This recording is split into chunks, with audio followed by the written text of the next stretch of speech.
अस्सलाम वालेकुम, welcome back to my kitchen corner के साथ। उम्मीद है कि मेरी सब बहनें अपने घरों में खुश होंगी। अल्लाह ताला सबको अपनी अमान में रखे, बुरी आफात से बचाए, आमीन सुम आमीन।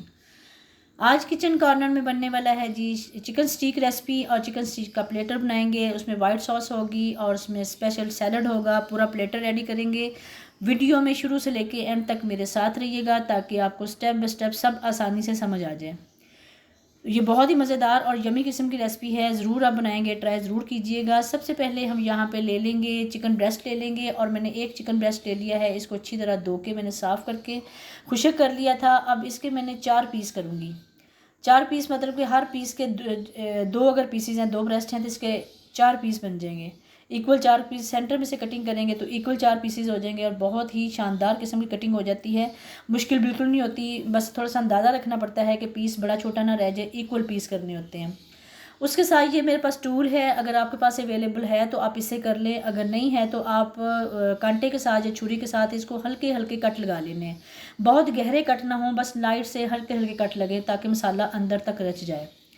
ठीक है। अब यहाँ पे जनाब फर्स्ट स्टेप हम करेंगे, इसका मसाला रेडी करेंगे। इसको हम मैरिनेट करने के लिए मैंने 2 से 3 टेबल स्पून इसमें कुकिंग ऑयल ले लिया है। उसमें 3-4 जवों को मैंने ले लिया है, पेस्ट बना लिया था लहसुन का। और उसमें black pepper half tea spoon इसमें नमक है, हाफ़ टी स्पून धनिया पाउडर था, हाफ़ टी स्पून गरम मसाला पाउडर है और 1 टीस्पून जो है वो दादर मिर्च है। और इसी के साथ हाफ़ टी स्पून से थोड़ी सी कम मैं सुरख मिर्च भी ऐड करूँगी ताकि उसका थोड़ा सा कलर अच्छा आ जाए। साथ में 3 से 4 टेबल स्पून इसमें मैंने लीमू का रस ऐड कर दिया है। अगर आपके पास वैसा साबुत लीमू है तो आप पूरा लीमू इसमें निचोड़ लें। बड़ा है तो 1 निचोड़ लेंगे, छोटे हैं तो 2 निचोड़ लें। ठीक है। और यहाँ तक तो हो गया। उसके बाद इसको अच्छी तरह मैरिनेट करके 2 से 3 घंटे के लिए रख देंगे। अगर 1 दिन पहले मैरिनेट करेंगे तो बहुत अच्छी बात है, अगर नहीं भी करेंगे ना तो 1-आध घंटे में भी अच्छा ये इसका टेस्ट आ जाता है, अच्छा अंदर तक रच जाता है। अच्छा, मैरिनेट करके रखने के बाद मैंने उसमें ले लिया है पैन में 3 से 4 टेबल स्पून कुकिंग ऑयल लिया है। उसमें 2 जवे जो है ना लहसुन के, उसको पेस्ट बना के अच्छी तरह मैंने दादर करके उसको डाल दिया। उसको हल्का सा भूनना है, बहुत ज़्यादा डार्क ब्राउन नहीं करना, लाइट सा ब्राउन हो जाए, बिल्कुल मतलब काले रंग का ना हो, हल्का लाइट ब्राउन हो, उसकी खुशबू अच्छी आ जाए। उसमें मैंने ऐड कर दिया है जनाब मक्खन।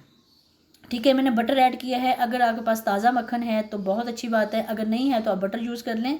और मैं ज़्यादातर मक्खन ही यूज़ करती हूँ, बस इस टाइम मेरे पास मक्खन नहीं है, मैंने बटर यूज़ कर लिया है। और बटर से 3 से 4 टेबल स्पून मैंने बटर ले लिए हैं, मतलब 2 से 3 छोटी छोटी जो टिक्कियाँ हैं ना वो मैंने ऐड कर ली हैं। और आप यहाँ से ये बात नोट कर लेनी, ये वाइट सॉस जो हम बनाते हैं ना वो बटर से ही अच्छी बनती है, मक्खन से बटर से ही अच्छी बनती है, उसका टेस्ट आता है, उसकी खुशबू आती है। साथ में मैंने 2 टेबल स्पून इसमें मैदा ले लिया है, 2 टेबल स्पून, मतलब कि अगर अच्छी खासी इसकी ग्रेवी बन जाएगी, अच्छी खासी वाइट सॉस रेडी हो जाएगी, मतलब कि 1 प्याले के करीब रेडी हो जानी है। ठीक है, जितनी ज़रूरत होगी हम ऐड कर लेंगे, अगर बच जाएगी उसको हम सेव भी कर सकते हैं।